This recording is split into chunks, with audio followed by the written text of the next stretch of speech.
గురుర్బ్రహ్మా గురుర్విష్ణుః గురుర్దేవో మహేశ్వరః గురుః సాక్షాత్ పరబ్రహ్మ తస్మై శ్రీ గురవే నమః.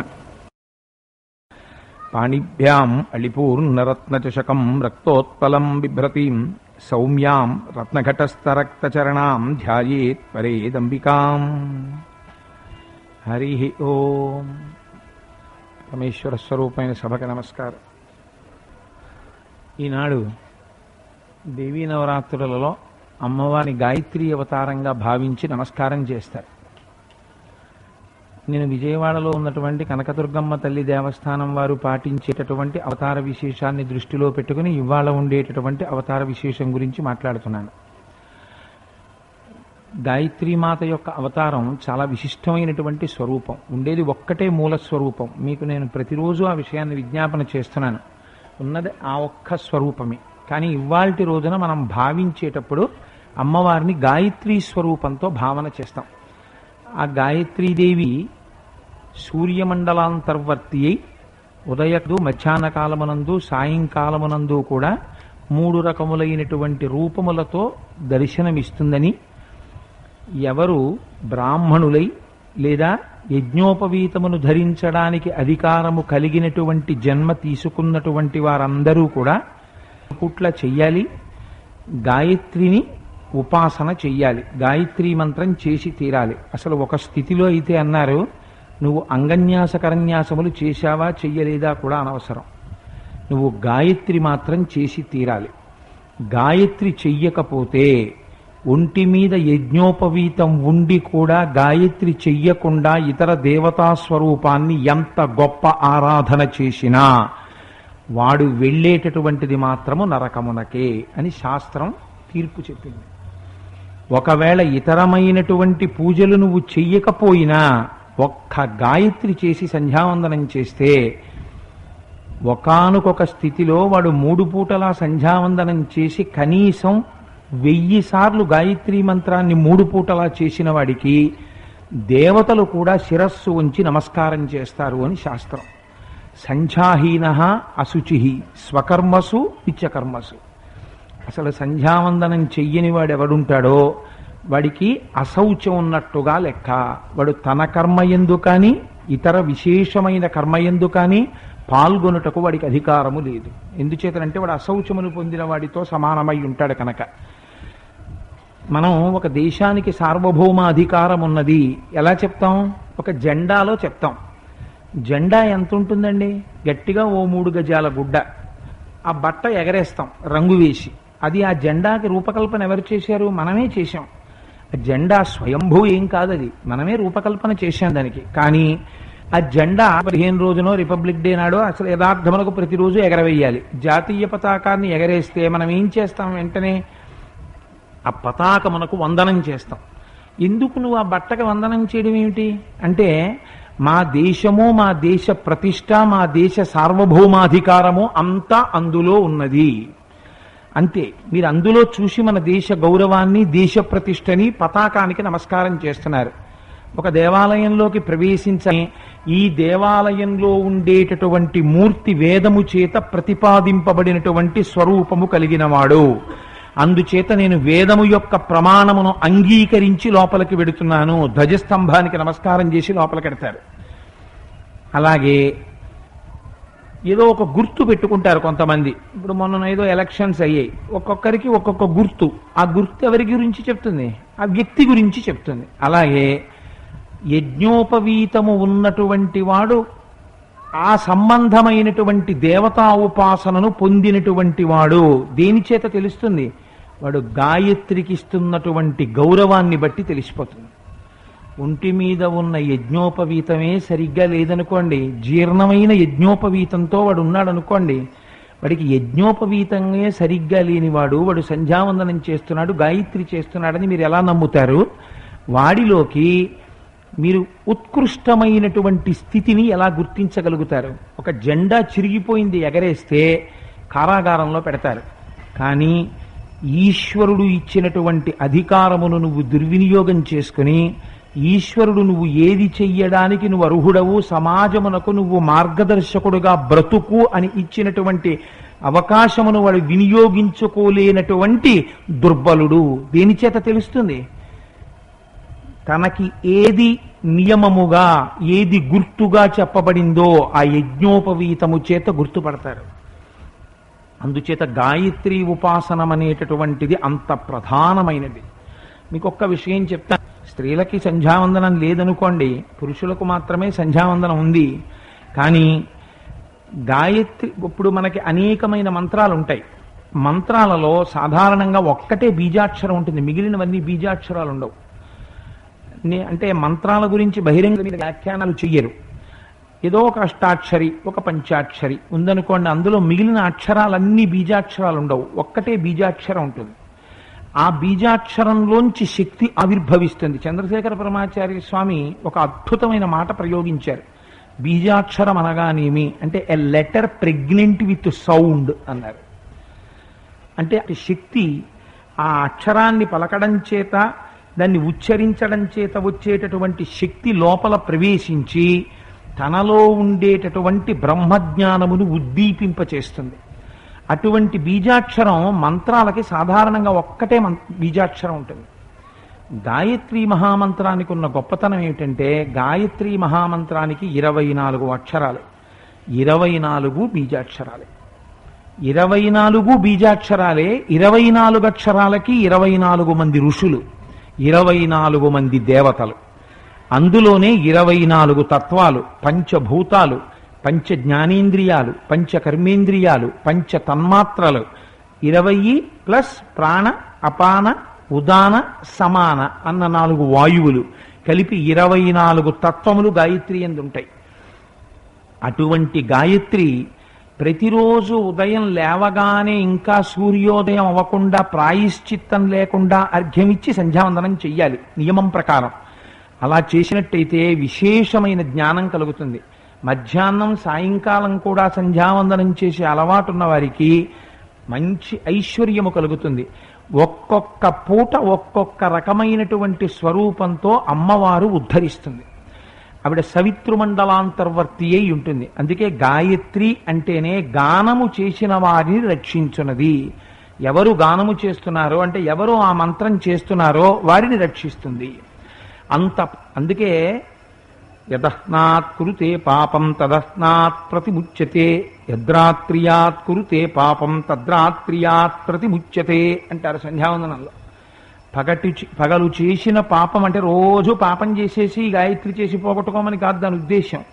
తనకి ఎప్పుడైనా పొరపాటును తెలియక ఒక పాపము చేసి ఉంటే పశ్చాత్తాపంతో కుపితుడై గాయత్రి చేసిన వాడికి ఆ పాపము అప్పటితో శమించిపోతుంది. అంత శక్తివంతమైన సంధ్యావందనము, అంత శక్తివంతమైన గాయత్రి. ఒకానొక సమయంలో పూర్వకాలంలో దేవతలందరూ రాక్షసులతో 100 సంవత్సరములు యుద్ధం చేశారు. చేసిన తర్వాత రాక్షసులందరూ ఓడిపోయి పాతాళ లోకానికి పారిపోయారు. దేవతలందరూ పెద్ద సభ పెట్టారు. మహాసంతోషంలో ఉన్నారు. ఇంద్రుడు ఆధ్యక్షంలో కూర్చున్నాడు. మనంత శక్తివంతులు ఎక్కడుంటారు? చూసావా ఎలా తరిమి కొట్టామో? ఇదే అమ్మవారి దగ్గర ఉండేటటువంటి గమ్మత్తు. దేవీ నవరాత్రుల్లో గాయత్రి రూపంగా చూడడం అంటే ఏమిటో తెలుసా అండి? అవతారం చూడమని కాదు దాని ఉద్దేశం. అవతారం బాహ్యంలో మీరు వెళ్ళి చూడడం, అది రోజు ఇక్కడ చూడాలి. ముక్తా విద్రుమహేమనీలధవళఛాయైర్ముఖైస్త్రీక్షణై యుక్తామిందు నిబద్ధరత్నమకుటాం తత్వార్థవర్ణాత్మికాం గాయత్రీం వరదా భయాంకుశ కషా శుభ్రం కపాలం గదాం శంఖం చక్రమధారవిందయుగళం హస్తైర్వహంతీం భజే అని. గాయత్రిని అక్కడ చూడడం కాదు, ఇక్కడ చూడడం అలవాటు చేసుకో. అమ్మ ఆ రూపంతో ఏమి చెప్పిందో తెలుసుకో. అది దాని రహస్యం. ఎందుకు ఇవాళ గాయత్రిగా చూడడం? ఆ రోజున దేవతలందరూ అహంకరించారు. మా అంత వాళ్ళం మేము. చూసావా ఎంత శక్తివంతులమో? రాక్షసుల్ని తరిమి కొట్టాం. మా బలం అటువంటిది అని ఎవడి మానాన వాడు భుజాలు ఎగరేస్తున్నాడు. నేను వాణ్ణి చంపాను, నేను వీణ్ణి చంపాను, నేను వాణ్ణి కొట్టాను, ఇన్ని మాటలు అన్నారు. ఇక్కడ దుర్గా సప్తశతీ పారాయణము అని చేస్తూ ఉంటారు. మీలో చాలా మందికి దుర్గా సప్తశతి అని చాలా శక్తివంతం. అది 700 శ్లోకాలతో ప్రతిరోజు దాన్ని ప్రత్యేకం. కాకినాడలో ఉన్న వారికి ఆ అదృష్టం కలగాలని ఇక్కడ దేవస్థానం పాలక మండలి వారు ఏర్పాటు చేశారు. ప్రతిరోజు దుర్గా సప్తశతి అక్కడ అమ్మవారి పాదాల దగ్గర కూర్చుని ఒక మహానుభావుడు సప్తశతీ పారాయణం చేస్తారు. చేసి సాయంకాలం 4 గంటలకి నవావరణార్చనం చేస్తారు. చేసిన తీర్థం మీకు ఇస్తారు. కానీ ఆ తీర్థం పుచ్చుకోవాలంటే మాత్రం సాయంకాలం వరకు ఉపవాసం ఉండాలి. పలహారం చేయొచ్చు. అలా ఎవరు ఉపవాసం ఉంటారో వాళ్ళు తీసుకోవచ్చు. మధ్యాహ్నం వరకు ఇంకా భోజనం చెయ్యకుండా కేవలంగా పలహారం మాత్రమే చేసి మధ్యాహ్న భోజనానికి ముందు ఇక్కడికి వస్తే గుడి ప్రాంగణానికి ఇక్కడ సూర్య నమస్కారాలు చేస్తున్నారు. ఆరోగ్యం భాస్కరాదిచ్చేత్, ఆరోగ్యం కలుగుతుంది. 1 గంటకి ఇక్కడికి వస్తే సూర్య నమస్కారాలు చేసినటువంటి తీర్థం ఇస్తూ ఆరోగ్యం కలగాలని ఆశీర్వచనం చేస్తారు. అలాగే ఎప్పుడైనా పొద్దున్న పూట్ల వచ్చి 8 గంటలకి కాసేపు సరదాగా అక్కడ కూర్చుంటే మీరు తెల్లబోతారు. వాళ్ళు మంత్రాలు చదువుతూ నల్లటి మట్టి తీసుకొచ్చి ఆ మృత్తికతో వినాయకుణ్ణి తయారు చేస్తారు. ఇవాళ మీరు విన్నారు కదా. అయిపోయిన తర్వాత ఒక్కసారి ఆ రాజద్వారానికి ఎడం పక్కన ఒక పీట వేసి ఉంటుంది, ఒక వస్త్రం కప్పి. మీరు అక్కడికి వెళ్ళండి. ఇవాళ మీరు వెళ్ళేటప్పటికి అక్కడ ఏర్పాటు చేస్తారు ఋత్వికులు, చూద్దురు గాని. ప్రతిరోజు వినాయకుణ్ణి చేస్తారు. అందులో నాగాభరణుడై కడుపుకి చుట్టుకున్నటువంటి పాము నోట్లో కోరలు కూడా కనపడతాయి. ఆయన తయారు చేస్తారు. ఇంతంత ఏనుగు చెవులతోటి ఇలా తొండం తిప్పు కూర్చుని ఉంటాడు. మీరు ఇవాళ వెళ్తున్నప్పుడు తప్పకుండా మహాలింగానికి ఆ గణపతిని దర్శనం చేయండి. మంత్రానుష్ఠానం చేస్తూ ప్రతిరోజు మృత్తికలు ఇంతంత ముద్దలు చేసి బియ్యపు గింజలతో ఒత్తి దాంతో మహాలింగం చేసి అర్చన చేస్తారు. మీరు 1 గంటకు వస్తే ఆ మహాలింగార్చన తీర్థం కూడా తీసుకోవచ్చు. ఇన్నింటిని నవరాత్రులలో ఏర్పాటు చేశారు. నేను ఎందుకు ఈ విషయం అనుసంధానంగా విజ్ఞాపన చేశానంటే, అనుషంగికంగా దేవతల నాడు మా శక్తి అన్నారు. అమ్మవారు ఒక పాఠం చెప్పాలనుకుంది. ఎవరైనా అంతే, ఒక స్థితికి వచ్చేంత వరకు భగవంతుడి దయండి నేను పైకి రావాలి, భగవంతుడి దయండి నేను పైకి రావాలంటాడు. ఒక స్థితికి వచ్చేసాడు అనుకోండి, ఇంకా కళ్ళు కనపడవు. ఏ స్థితికి వెళ్ళిపోతాడంటే అమ్మవారి కన్నా తానే ఎక్కువ ఉన్న స్థితికి వెళ్ళిపోతాడు. వెళ్ళిపోయి నా అంతవాడు లేడు, నాకన్నా గొప్పవాడేవాడు, ఈ స్థితికి వెళ్ళిపోతాడు. అప్పుడు అమ్మవారు ఒక పాఠం చెప్తుంది. బిడ్డలు కదా, ఆ తల్లి చెనకదు, కానీ ఒక పాఠం చెప్తుంది. దేవతలు కూడా ఇలాగే అహంకరించారు. అమ్మవారు ఒక పెద్ద తేజో రూపంతో, కోటి సూర్య ప్రభాభాసమైనటువంటి యక్షిణీ రూపంతో కనపడింది. కనబడితే వాళ్ళు ఆశ్చర్యపోయి, ఏమిటా దివ్యమైన రూపం, ఎవరో కనుక్కురమ్మన్నారు. ఎవరెళ్ళాలన్నారు. ముందు అగ్నిహోత్రుణ్ణి పంపండి, పెద్దవాడు మహానుభావుడు, అందరికీ హవిస్సులు తీసుకెళ్తాడు కదా అన్నారు. అంటే అగ్నిహోత్రుడు వెళ్ళాడు. ఆవిడ అడిగింది నువ్వెవరని అడిగింది. ఆయన చాలా దర్పంగా జవాబు చెప్పాడు. నేను ఎవరో తెలియదా, నేను అగ్నిహోత్రుణ్ణి, నేను ఏది చేస్తాను, అది నా స్వభావం అన్నాడు. ఆవిడ ఏం చేసిందంటే ఒక గడ్డి పరక అక్కడ పారేసి, ఏది చూడాలనుంది కాల్చు అంది. అగ్నిహోత్రుడు నానా తంటాలు పడ్డాడు కాలుద్దామని, కాల్చలేకపోయాడు గడ్డి పరక. సిగ్గు చెంది వెనక్కి వెళ్ళిపోయాడు. ఇంద్రుడికి చెప్పాడు, నాకు ఆ స్వరూపం ఏదో తెలియదు, కానీ ఒక గడ్డి పరకని వేసింది, నేను కాల్చలేకపోయానన్నాడు. అంటే ఇంద్రుడు వాయువుని పిలిచాడు. నీకు ప్రభంజనుడు అని పేరు, నువ్వు అడ్డొచ్చిన దాన్ని విరగ్గొట్టేస్తావు, అందుకని నువ్వు వెళ్ళి ఆవిడ సంగతి తేల్చుకురమ్మన్నాడు. వాయువు విడితే ఆవిడంది నువ్వెవరంది. నేను వాయువుని అన్నాడు. ఏం చేస్తావు? నేను ఊపిరి పోస్తాను, దేన్నైనా విరగ్గొట్టేస్తాను. 120 కిలోమీటర్ల వేగంతో ఈదురుగాలులు వేస్తాయంటే చెట్లు పడిపోతాయి, టెలిఫోన్ స్తంభాలు ఉంగిపోతాయి కదా. అంటే అమ్మవారు అంది ఏదా గడ్డి పరక కదుపంది. కదపలేకపోయాడు. ఆయన వెనక్కి వెళ్ళిపోయాడు. ఇంద్రుడే వచ్చాడు, తరిమి కొడతాను నేను ఆ యక్షిణిని. ఆవిడే ఈయన్ని తరిమి కొట్టింది. తరిమి కొడితే దిక్కుతోచని ప్రదేశానికి వెళ్ళిపోయాడు. అశరీరవాణి వినపడి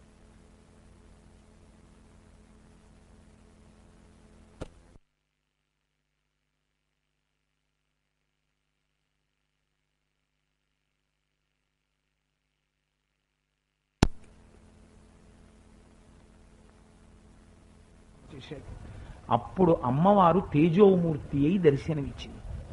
ఇచ్చి ఇక నుంచి ఈ అజ్ఞానం కలగకుండా సమస్త ఐశ్వర్యమును పొందడానికి నన్ను గాయత్రిగా ఉపాసన చెయ్యి అని చెప్పింది. ఆనాటి నుంచి దేవతలు కూడా గాయత్రీ స్వరూపాన్ని ఉపాసన చేస్తారు. గౌతమ మహర్షి గురించి మీరు వినే ఉంటారు. గౌతమ మహర్షి ఎంతటి మహానుభావుడండి. అంతటి గౌతమ మహర్షి యొక్క శక్తి అంతా ఎక్కడదో తెలుసా? ఇవాళ ప్రత్యేకించి గోదావరి జిల్లాల వాళ్ళం అన్నం తింటున్నాం, నీళ్లు తాగుతున్నాం, బతికున్నాం అంటే ఎవరి భిక్ష? గౌతమ మహర్షి భిక్ష.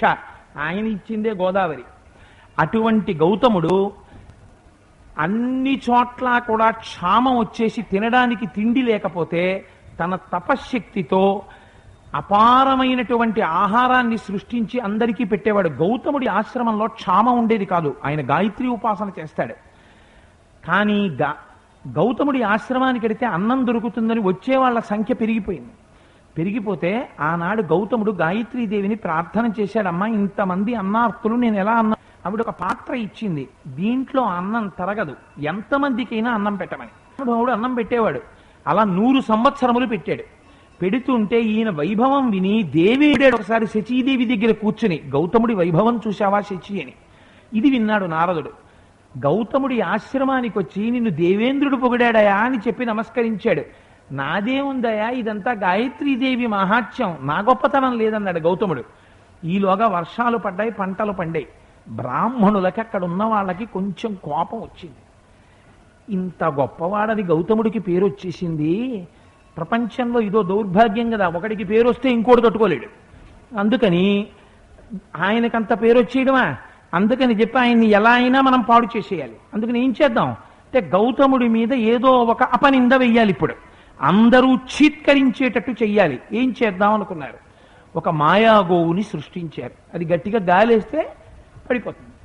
అటువంటి గోవుని సృష్టించారు. ఆయన అగ్నికార్యం చేసుకుంటున్నాడు గౌతముడు. అది లోపలికి ప్రవేశిస్తోంది. చూసి ఆవు లోపలికి వచ్చేస్తోంది పర్ణశాలలోకని అదిలించాడు, హుంకారం చేశాడు. ఆ మాత్రం హుంకారానికి ఆ గోవు చచ్చిపోయింది. వెంటనే వీళ్ళు గోవుని చంపేశాడు గౌతముడు, గోహత్యాపాతకం అంటుకున్నవాడు అన్నాడు. అందరూ చేరి చెప్పుకోవడం మొదలెట్టారు. నేను హుంకారం చేస్తే గోవు చచ్చిపోవడం ఏమిటని దివ్య దృష్టితో చూశాడు గౌతముడు. బ్రాహ్మణులు చేసినటువంటి ద్రోహం ఆయనకి తెలిసింది. ఆయన ఏమని శపించాడో తెలుసా అండి? మీకు అన్నం నీళ్లు పుట్టవని శపించలేదు. ద్వాపర యుగాంతం వరకు మీరు కుంభీపాక నరకంలో పడుండండి, భూమి మీద బ్రాహ్మణులై పుట్టండి. కానీ ఎవరికి గాయత్రీదేవి పాదములు పట్టి ప్రతిరోజు సంధ్యావందనం చేస్తాడో వాడికి మాత్రమే భగవత్ స్వరూపం సరిగ్గా అర్థమవుతుంది. ఎవడు గాయత్రిని ఉపాసన చెయ్యకుండా మిగిలినటువంటి రూపాలు పట్టుకుంటాడో, మిగిలిన దేవతల తిరుగుతాడో, వాడు భ్రష్టుడై తిరిగి మళ్ళీ కుంభిపాక నరకానికే వెళ్ళిపోతుంటాడు. ఎవడు గాయత్రిని ఉపాసన చేస్తున్నాడో, సంధ్యావందనం చేస్తాడో, గాయత్రీ మంత్రం చేస్తాడో, వాడు మాత్రం 10 మందికి మార్గదర్శకుడై 10 మంది మెచ్చుకునేటట్టు జీవించి అంచెమునందు ఈశ్వర సన్నిధానాన్ని చేరుకుంటాడు అని మహానుభావుడైన ఆ రోజున శాపమిచ్చాడు గౌతమ మహర్షి. వీళ్ళందరూ కాళ్ల మీద పడి వేడుకోబట్టి ఉపశమనం ఇచ్చాడు. కలియుగంలో పుట్టిన తరువాత మీరు గాయత్రి ధ్యానం చేస్తే మాత్రం మీ బుద్ధి వక్రించదని చెప్పాడు. ఆయనకి గాయత్రి పై ఎంత గౌరవమో చూడండి. ఆనాటి నుంచి ఈనాటి వరకు గాయత్రి మాత యొక్క శక్తి అంతే. ఆ నాకు తెలిసి వ్యక్తిగతంగా పేర్లు సభలలో నేను చెప్పకూడదు, కానీ నాకు ఉద్యోగం రావాలి, నేను నియమంగా గాయత్రి చేస్తానని గాయత్రి చేసి ఉద్యోగాలు వచ్చిన వాళ్ళు నాకు తెలుసు. గాయత్రి చేసి ప్రమాదాల్లోంచి బయటపడ్డ వాళ్ళు నాకు తెలుసు. గాయత్రి చేసుకుని జీవితమునందు కృతార్థులైన వాళ్ళు నాకు తెలుసు. మహాపురుషుడు, జ్ఞానపీఠ అవార్డు గ్రహీత, ఒకానొక నాడు ఆయన నడిచి వెడుతుంటే సరస్వతీదేవే నడిచి వెడుతోంది అని గౌరవింపబడినటువంటి మహాపురుషుడు. అటువంటి వారు ఎప్పుడైనా ఎక్కడికైనా ఎవరింటికైనా కొత్త ఊరు వస్తే సాయంకాలం సభకి వెళ్ళాలంటే ఆయన తెల్లవారకట్ట స్నానం చేసి కూర్చుంటే సాయంకాలం 10 వరకో 11 వరకో ఆయన సంధ్యావందనం గాయత్రి చేస్తుండేవారు. ఇంకా మాట చెప్పనా, అసుర సంధ్య వేళలో చంద్రమౌళీశ్వరుడికి అభిషేకం జరుగుతూ ఉండగా చంద్రశేఖర పరమాచార్య స్వామి వేదిక మీదకి వచ్చాక ఉత్తరీయం కప్పుకుని యజ్ఞోపవీతం ఉన్నవాళ్ళు అసుర సంధ్య వేళలో సభలో ఉంటే వేలు పెట్టి లేపేసేవారు. వెళ్ళి సంధ్యావందనం చేసి తర్వాత రండి సభలో. కానీ సంధ్యావందనం గాయత్రి అనుష్ఠానం అంత గొప్పదిగా చూశారు చంద్రశేఖరులు కూడా. నేను ఎందుకు ఈ విషయాలు మీకు విజ్ఞాపన చేశానంటే గాయత్రి మహాత్మ్యము అంత గొప్పది. ఆ అమ్మ పేరు పలకడమే అదృష్టం. ఇవాళ దేవీ నవరాత్రులలో 3వ నాడు గాయత్రీ మాతని ఒక్కసారి స్మరించి అది రూపదర్శనం చేయడం అంటే. కథాంశము తెలియక మనస్సులో భావించలేనివాడు కనీసం బాహ్యంలో చూసి నమస్కరిస్తాడని. ఇప్పుడు ఎవరండి గాయత్రి? గాయత్రి వేరు, సావిత్రి వేరు, సరస్వతి వేరు, లక్ష్మి వేరు, ఇన్నుండవు. నిన్న వెంకటాచలంలో ఆ బ్రహ్మోత్సవాలు జరుగుతుంటే వెంకటేశ్వరుడే సరస్వతి అవతారంగా ఉన్నాడు. అదే వెంకటేశ్వరుడు సరస్వతి అవతారం ఎలా అవుతాడంటే అంటే అదో అజ్ఞానం. అంటే వాడికి గాయత్రి ప్రచోదనం లేదనమాట, వాడికి అర్థం కాదు. ఆవిడే మీరు మనస్సుతో చూడాల. ఇవాళ అమ్మ దగ్గరికి దర్శనానికి వెళ్ళినప్పుడు అమ్మా గాయత్రి నీకు నమస్కారం అనాలి. మీరు మీ నోటితో ఉచ్చరించమని ఆ నామం ఇవ్వాల. అలా ఉచ్చరిస్తే, అలా దర్శనం చేసి నమస్కరిస్తే ఆవిడ బుద్ధిని సక్రమమైన మార్గములో పెట్టి మనని నడిపించగలిగినటువంటి తల్లి. ఆ తల్లి యొక్క అనుగ్రహం ఎలా ఉంటుందో తెలుసా అండి? ఆవిడ 3 పూట్ల సూర్యుడిలో సవితృమండలాంతర్వర్తి అయి ఉంటుంది. అదే తల్లి తన కన్నులు కదుపుతూ తన కన్నులతో రక్షణ ఎలా చేస్తుందో ఇప్పుడు మామూలుగా సాధారణంగా అందరూ ఏం చెప్తారంటే లలితా సహస్రనామ స్తోత్రంలో ఒక నామం ఉంది, వక్త్రలక్ష్మి పరివాహచలన్మి నభలోచన అని. అంటే అమ్మవారు తన కన్నులు, అమ్మవారి యొక్క కన్నులు చూస్తే ఎలా ఉంటాయి అంటే తేజస్సు యొక్క సరస్సులో తేలియాడుతున్నటువంటి చేపలలా ఉంటాయి అని. ఆ ముఖ దీప్తి ఎందు. అయితే గమ్మత్తు ఏమిటంటే అసలు లలితా సహస్రనామ స్తోత్రం మొత్తం మీద వ్యాసుడు వాడని ప్రముఖమైన నామం మీనాక్షి నామం. అసలు మీనాక్షి అన్న నామం లలితా సహస్రంలో వ్యాసుడు వాడలేదు, కానీ సంకేతించాడంతే. వక్త్రలక్ష్మి పరివాహమి నభలోచన అని. చేప తన పిల్లలకి స్తన్యం. ఆకలితో పిల్లలు తల్లి వంక చూస్తే తల్లి పిల్లల వంక కరుణారసంతో చూస్తుంది, అయ్యో నా పిల్లల ఆకలేస్తోందా అని. మరి సృష్టిలో ఉన్న గమ్మత్తు ఏమిటో తెలియదు, వాటికి కడుపు నిండిపోతుంది. కొంతకాలం అయిన తర్వాత మనెవ్వరికీ చేతకానిది నీటిలో కరిగిజన్ ఉంటుంది. మనం కానీ నీటిలో పడ్డాం అనుకోండి, ఆక్సిజన్ ఉన్నా చచ్చిపోతాం, మనం బతకలేము. ఒక్క చేపకి మాత్రం మొప్ప, ఆ మొప్పలు వస్తే నీట కరిగిన ఆక్సిజన్ని తన మొప్పలతో గ్రహిస్తుంది. చేప గ్రహించి బతుకుతుంది. నీటిలో బ్రతకగలిగిన శక్తిని తర్వాత చేప పొందుతుంది. అలా అమ్మవారు ఇలా తన కన్నులతో ఇలా చూస్తూ పోషించేస్తుంది, ఇలా చూస్తూ అందరినీ కటాక్షించేస్తుంది. అలా అమ్మవారు ఎంతమందిని ఉద్ధరించిందో, ఎంతమందిని అనుగ్రహించిందో ఒక శ్లోకం ఇచ్చారు శంకర భగవత్పాదులు సౌందర్యలహరిగా. ఇదే గాయత్రీ స్వరూపం. గాయత్రీ స్వరూపం అంటే ఏమిటంటే రక్షణ చేయడమే, ఏది కావాలో దాన్ని ఇచ్చేయడమే. సరస్వతీ కటాక్షం, లక్ష్మీ కటాక్షం, ఆరోగ్యం, దీప్తి, తేజస్సు, ఏది కావాలంటే అది ఇవ్వడం. అమ్మవారు అలా ఎలా ఇస్తుందో చాలా గమ్మత్తుగా శంకరాచార్యుల వారు మాట్లాడారు సౌందర్యలహరిలో ఒక శ్లోకంలో. అయితే ఉపన్యాసం అయిపోయి ప్రకటనలైన తరువాత శ్లోకం చదవడం కన్నా ఇవాళ ఒక్కసారి ముందు శ్లోకం అనండి, ఆ తర్వాత నేను వ్యాఖ్యానం చేస్తాను. నోటితో చెప్పడంలో వెళ్ళిపోతుంది కానీ ఒకరికి చెప్పమంటే ఆగిపోతుంది నాకు, అందుకని రాసుకొస్తున్నాను. అందుకని ఒకసారి నేను చూసి చెప్తాను, మీరు చెప్పండి ఒక్కసారి ఆ శ్లోకాన్ని, తర్వాత వ్యాఖ్యానం చేస్తాను. ఆ డిస్కంటిన్యూటీ ఉండకుండా ఉంటుంది. కవీనాం సందర్భ కటాక్ష వ్యాక్షేప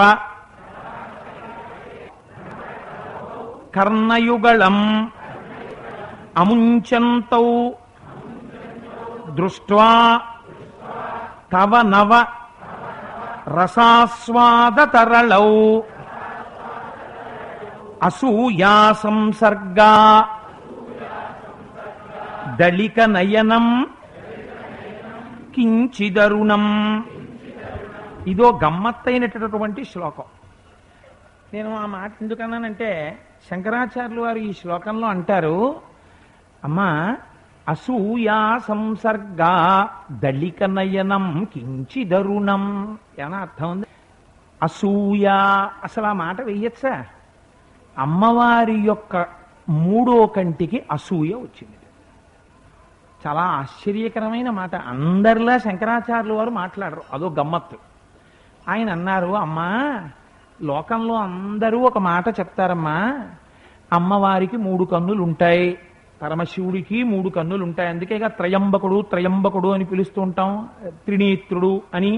అమ్మవారిని కూడా అలాగే కదా పిలుస్తాం. రోజు మీరు ఇక్కడ వింటున్నారు కదా, సిద్ధలక్ష్మీ మోక్షలక్ష్మీ జయలక్ష్మీ సరస్వతి శ్రీర్లక్ష్మీ వరలక్ష్మీశ్చ ప్రసన్నా మమ సర్వదా వరాంకుశౌపాశమభీతి ముద్రాం కరైర్వహంతీం కమలాసనస్తాం బాలార్క కోటి ప్రతిభాం త్రినేత్రాం భజేహమంబాం జగదీశ్వరీం తాం సర్వమంగళ మాంగళ్యే శివే సర్వార్థ సాధికే శరణ్యే త్రయంబకే దేవి నారాయణి నమోస్తుతే అంటున్నారు కదా. అమ్మవారికి 3 కన్నులుంటాయి. అయా ఈ 2 కన్నులు సూర్యుడు చంద్రుడు, 3వ కన్ను అగ్నిహోత్రము. పరమశివుడికి కూడా 3వ కన్ను ఉంది. పరమశివుడికి 3వ కన్ను కూడా అగ్నిహోత్రం అనే చెప్తాం. ఎందుకు 3వ కన్ను అంటే ఆ 3వ కన్ను తెరిచాడు అనుకోండి పరమశివుడు, ఎదురుగుండా ఉన్నటువంటి వస్తువు భస్మం అయిపోతుంది. కానీ మీరు ఆలోచించండి, శంకరుడికి ఎన్ని మాటలు కోపం వచ్చి 3వ కన్ను తెరిచినట్టుగా పురాణాలలో ఉన్నది? ఒకే ఒక్కసారి. అంటే ఇంకెప్పుడు కోపం రాదా? గమ్మత్తు ఏమిటంటే ఆయన కాల్చేశాడు ఒక ఆయన్ని. ఆయన ఎవరిని కాల్చేశాడో ఆయన ఇప్పటికీ బతికున్నాడు. అది విచిత్రం. పోనీ అలా ఎవరు బతికించారండి? పార్వతీదేవి బతికి, పోనీ ఇంకోళ్ళు బతికించలేదు, ఆయన భార్య బతికించింది. మరి అదేమిటి అసలు? అది సృష్టిలో రహస్యం. అది మీకు అర్థమైంది అనుకోండి, మీకు ఆ చెరుకు వీళ్ళు అర్థమైపోతుంది. గోపాలకృష్ణ స్వామి తక్కువ అనుకుంటున్నారేంటి? అందుకే ఆ బ్యాక్ డ్రాప్ అలా వేశారు ఆయన. అందులో రహస్యం ఏమిటో తెలుసా అండి? శంకరుడి యొక్క 3వ కన్ను తెరవడం అంటే అది జ్ఞాననేత్రం. జ్ఞాననేత్రం తెరుచుకుందనుకోండి, నామరూపాత్మకమైనటువంటి జగత్తు వెళ్ళిపోయి బ్రహ్మమొక్కటే దర్శనమవుతుంది. తదధిష్టానమైనటువంటి బ్రహ్మమొక్కటే కనపడుతుంది. అందుకని ఆయన శివుడు మొన్నటి రోజున డాన్స్ లో పాట పాడారు కదా, జడలోన గంగాను ధరించుకున్నట్టి జగమూలేలే సాంబా శివుని సన్నిధికే అని. ఆయన గంగాధరుడు. అందుచేత అటువంటి జ్ఞానగంగాధరుడైనటువంటి శంకరుడు 3వ కన్ను తెరిస్తే ఎవరు కాలిపోయారు? మన్మధుడు కాలిపోయాడు. మన్మధుడంటే ఎవరు? ఆయనకి పేర్లున్నాయి, స్మరుడు, కాముడు అని. కాముడంటే కోరిక కల్పిస్తాడు. స్మరుడు మన్మధుడు మనస్సుని మధింప చేస్తాడు. ఏదో లంపటం, ఏదో కోరిక పుట్టిస్తాడు. ఇంకా మనస్సు అలా తిరుగుతూనే ఉంటుంది. ఆ కోరిక తీర్చుకునేదాకా తిప్పి తిప్పి తిప్పి తిప్పి తిప్పుతాడు. ఇలా తిప్పగలిగినటువంటి లౌకికమైనటువంటి కోరికల యొక్క స్వరూపమైనటువంటి మన్మధుండి తన 3వ కంటి మంట చేత కాల్చినటువంటి మహాపురుషుడు ఒక్క పరమశివుడే. ఆయన ఇంకొకరిని కూడా చేశాడు అలాగా. ఎవరిని? 3వ కంటి మంట చేత కాదు, తన ఎడమకాలెత్తి తన్నాడు ఒక ఆయన్ని. ఎవరినో తెలుసా అండి? ఎవరు కనపడితే లోకం ఉండదో ఆయన తన్నాడు. యమధర్మరాజు గారు కనపడ్డారనుకోండి, అయిపోయిందే. ఇంకా ఆయన దర్శనంతో ఇంకా ఇతర దర్శనాలు ఉండవు. ఎవరో ఉంటారు మహానుభావులు, మృత్యుదేవత నోటి 2 కోరల చిక్కి బ్రతికినొనక వేళ బ్రతుకవచ్చు గాక సైరింపవచ్చునే కదనమందు నేనే శ్రీహరియంచ సంభవుడనే నిర్మాణక్ష నిర్మూల చెరుండనేని ఇదే లోకద్రోహి దైతేయ సంతానారణ్య భవాననాయక చౌదర్శన జ్వాలలం నేనింబాసి కిరీటి మస్తకమ భూమింత్రెళ్ళుతన్ భోరునన్నంటాడు గయోపాఖ్యానంలో కృష్ణ పరమాత్మ ప్రతిజ్ఞ చేస్తూ. అది వేరు. ఎవరో ఉంటారు అలా మృత్యుదేవత యొక్క 2 కోరల యందు చిక్కి జారి కింద పడి బతికేటటువంటి వాడు. కానీ సాధారణంగా ఒకసారి యమధర్మరాజు గారి దర్శనమైందంటే ఇతర దర్శనాలన్నీ ఆగిపోయినట్టే లెక్క. అలాంటి యమధర్మరాజుని తన ఎడమ కాలితో వక్షస్థలం మీద తన్నాడు. వక్షస్థాడనమంతకస్య కఠినాపస్మార సంవర్ధనం భూభృత్పర్యటనం నమత్వర కర్మేదం మృదులస్య తావక పదద్వంద్వస్య గౌరీపతే మచ్చేతోమణి పాదుకా విహరణం శంభో సదాంగీకురు అని శంకర భగవత్పాదులు శివానంద లహరిలో ప్రార్థన చేశారు. అంత కఠినాతి కఠినమైన యమధర్మరాజు వక్షినప్పుడు నీ పాదం ఎంత సొక్కిపోయిందో శంకరా, నా మనస్సు అనేటటువంటి మణిపాదుక తొడుక్కో, ఇలా ఏమైనా తంతే నొప్పి పెట్టకుండా ఉంటుందన్నాడు. ఎంత చిత్రం చూడండి. ఆయన మనస్సని మణిపాదుక తొడుక్కోవడం అంటే శంకరుడు తన హృదయంలో ఉండాలని. అందుచేత యముణ్ణి తన్నాడు, మన్మధుణ్ణి కాల్చాడు. మన జన్మకి కారణమేది? మన్మధుడు. మన జన్మము పూర్తవడానికి కారణమేది? యముడు. అంటే మన జన్మము పూర్తవడానికి కారణమైన యముని యొక్క వక్షస్థలము మీద మన జన్మకి కారణమైన మన్మధుణ్ణి కాల్చినవాడు శంకరుడంటే ఏమిటి?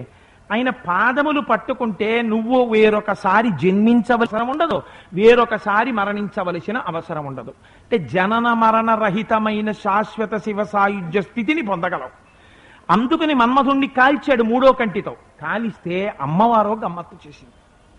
మన్మధుడు పట్టుకునే ఆయుధాలు, అమ్మవారు పట్టుకునే ఆయుధాలు ఒకటే ఉంటాయి. మన్మధుడు ఏం పట్టుకుంటాడు? చెరుకు విల్లు పట్టుకుంటాడు. అమ్మవారు ఏం పట్టుకుంటుంది? చెరుకు విల్లే పట్టుకుంటుంది. ఎందుకంటే అమ్మవారు చెరుకు విల్లు పట్టుకోవడం? అంటే గమ్మత్తు ఏమిటో తెలుసా అండి? మీరు ఒక్కసారి వెనకాతలున్న తెరవంక చూడండి. సాధారణంగా శివుడి పరిస్థితి ఏమిటంటే ఆయనకి బాహ్య ప్రపంచంతో సంబంధం ఉండదు. ఆయన ఇలా కూర్చుని అరమోర్పు కన్నులతో ఉండి జపమాల పట్టుకుని తనలో తానే తన ఆత్మస్వరూపంతో రమించిపోతూ శివుడై, శంకరుడై, ఆత్మస్వరూపి అయి, నిర్గుణుడై, నిరంజనుడై, చూసారా ఏదో ఓం నమో భగవతే సదాశివాయ సకల తత్వ విదూరాయ సకల లోకైక కర్త్రే సకల లోకైక హర్త్రే సకల లోకైక సంహర్త్రే సకల లోకైక సాక్షిణే సకల జగద భయంకరాయ శశాంక శేఖరాయ శాశ్వత నిజావాసాయ నిరావాసాయ నిరాతంకాయ నిష్కళంకాయ నిష్ప్రపంచాయ నిస్సంగాయ నిర్మమాయ నిర్మలాయ నిర్గుణాయ నిరుపమ విభవాయ నిత్యశుద్ధ బుద్ధ పరిపూర్ణ సచ్చిదానందద్వైత పరమ ప్రకాశాయ పరమశాంత ప్రకాశాయ తేజోరూపాయ తేజోధిపతయే జయ జయ జయ రుద్ర మహారుద్ర మహారౌద్ర వీరభద్రావతార కాల భైరవ కల్పాంత భైరవ కపాలమాలాధర ఖట్వాంగ ఖడ్గ చర్మ పరశు పాశంకుశ ఢ్వమరుక మృగశూల చాప బాణ గదాశక్తి బిందివాల తోమర ముసల ముసుండి ముద్గర ప్రాస పరిఘ పట్టి శిశతగ్ని చక్రాద్యాయుధ భీషణకర సహస్ర దంస్ట్రా కరాళవదన వికటాట్టహాస విస్పాటిత బ్రహ్మాండ మండల నాగేంద్రహార నాగేంద్ర వలయ నాగేంద్ర చర్మ ధర మృడ మృత్యుంజయ త్రయంబక త్రిపురాంతక విరూపాక్ష విశ్వేశ్వర వృషభ వాహన అని చెరుకు విల్లు పట్టుకుంటే తేలేవు, నేను పట్టుకోవాలి చెరుకు విల్లు. ఇప్పుడు అమ్మ ఏం చేసింది? తను పట్టుకుంది చెరుకు విల్లు. పట్టుకుంటే అంత నిర్గుణుడై నిరంజనుడై సాక్షిగా ఉండి ఇలా కూర్చున్న శంకరుడు మహాకామేశ్వరుడయ్యాడు. అయ్యి అమ్మవారి పక్కకొచ్చి కూర్చున్నాడు. ఇది మా అమ్మ యొక్క గొప్ప సాధితం. కాముణ్ణి కాల్చిన వాణ్ణి తన భర్తగా చేసుకుని తన కంఠంలో మంగళసూత్రం కట్టించుకుంది. ఏమి తల్లండి మా అమ్మ! ఇది త్రిపుర సుందరంటే. ఆ అమ్మ కూర్చుంది. అందుకని ఆవిడ చేతిలో చెరుకు విల్లుంటే మన కష్టం వినడానికి తండ్రిని తీసుకొచ్చి కూర్చోబెడుతుంది ఆవిడ. మన్మధుడు లేకపోతే సృష్టి ఆగిపోతుంది. అందుకని మళ్ళీ సృష్టి చేయడం కోసం మన్మధుడిని బతికించింది. కానీ ఆవిడ మహాపతివ్రత. తన భర్త కాల్చిన వాణ్ణి తాను బతికించింది అనుకోండి శరీరంతో, ఆయన మనసు కష్టపడుతుందేమోనని సృష్టి చెయ్యడానికి మన్మధుడిని ఉంచింది. కానీ శరీరము లేకుండా చేసింది. చెరుకు విల్లు పట్టుకుంటుంది. అమ్మవారు చెరుకు విల్లు పట్టుకుంటే మనకు అమ్మ అవుతుంది. మన్మధుడు చెరుకు విల్లు పట్టుకుంటే మన జన్మకి కారణం అవుతాడు. మన్ని తిప్పుతాడు, మన్ని సంసారంలో పడేస్తాడు, నొక్కుతాడు. అమ్మ చెరుకు విల్లు పట్టుకుంటే మనకి అమ్మ అవుతుంది. మన మనస్సుని తన పాదముల దగ్గర పెట్టుకొని మన్ని మన తండ్రి దగ్గరికి చేరుస్తుంది. ఎంత తేడాయో చూడండి. అందుకని చెరుకు విల్లు పట్టు కూర్చుంటుంది. అది ఆ చెరుకు విల్లులో ఉన్న రహస్యం. అందుకని ఆ చెరుకు విల్లుకి నమస్కారం చేయాలి ప్రతిరోజు. ఇటువంటి జగదంబే, ఇటువంటి అమ్మే, ఆ అమ్మకి ఆ అయ్యకి ఇద్దరికి అభేదం కదా, వాళ్ళిద్దరు ఒకటై ఉంటారు కదా. అందుకని అమ్మవారికి కూడా 3 కన్నులు. ఇప్పుడు 3 కన్నులుంటే 3 కన్నులు ఏమి అన్నారు అనుకోండి, వాటిని సంకేతించినప్పుడు ఏం చెప్తారంటే అమ్మవారికి 2 కన్నులు సూర్యచంద్రులు, పైనున్న కన్ను అగ్నిహోత్రము. సరే, అంతవరకు బాగుందండి. మీరు పై కన్ను అగ్నిహోత్రం అని ఎలా చెప్పారు? అదిగో శంకరుడు తెరిచాడు కదండి, అగ్నిహోత్రం వచ్చిందా లేదా? అమ్మవారికి అదే కన్ను, అందుకని అగ్నిహోత్రం. పైగా 3వ కన్ను ఎప్పుడు ఎర్రగా ఉంటుంది అగ్నిహోత్రం కాబట్టి. శంకరాచార్యులు వారు కూడా అలాగే చెప్పారనుకోండి. శంకరాచార్యులు వారి గొప్పతనం ఏమిటి? శంకరాచార్యులు వారు మహాపురుషుడు, జగద్గురువు. ఆయన ఇంకొక మార్గంలో వస్తున్నారు. ఆయన అన్నారు, పాపం వీళ్ళకి తెలియదమ్మా, పిచ్చి పిల్లలు అలాగే చెప్తారు. ఇప్పుడు 3వ కన్ను అగ్నిహోత్రం ఎర్రగా ఉండడమును, ఈ 2 సూర్యచంద్రులైతే అగ్నిహోత్రం కాబట్టి ఎర్రగా ఉంది.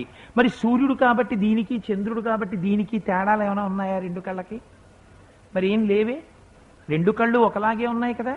ఉన్నప్పుడు 3వ కన్ను అగ్నిహోత్రం కాబట్టి ఎర్రగా ఉందంటే మరి ఈ 2 సూర్యచంద్రులైతే వీటికి ఏం తేడా చెప్తావు? తెలీదమ్మా, పిచ్చి పిల్లలు అలా అన్నారు. కానీ అసలు నాకు తెలుసమ్మా రహస్యం ఏమిటో అన్నారు. ఏమిటి శంకరా నీకు తెలుసున్న రహస్యం ఏమిటి కనిపెట్టావు అంటే ఆయన అన్నారు, అమ్మా అసూయా సంసర్గ దళిక నయనం కించిదరుణం. అసలు సంగతి నీ 3వ కంటికి అసూయ వచ్చిందమ్మా అన్నారు. అదేమిటి శంకరా, నా 3వ కంటికి అసూయ రావడం ఏమిటి? అసూయ అంటే ఏమిటి? ఇంకోళ్ళని చూసి ఓర్వలేకపోవడం.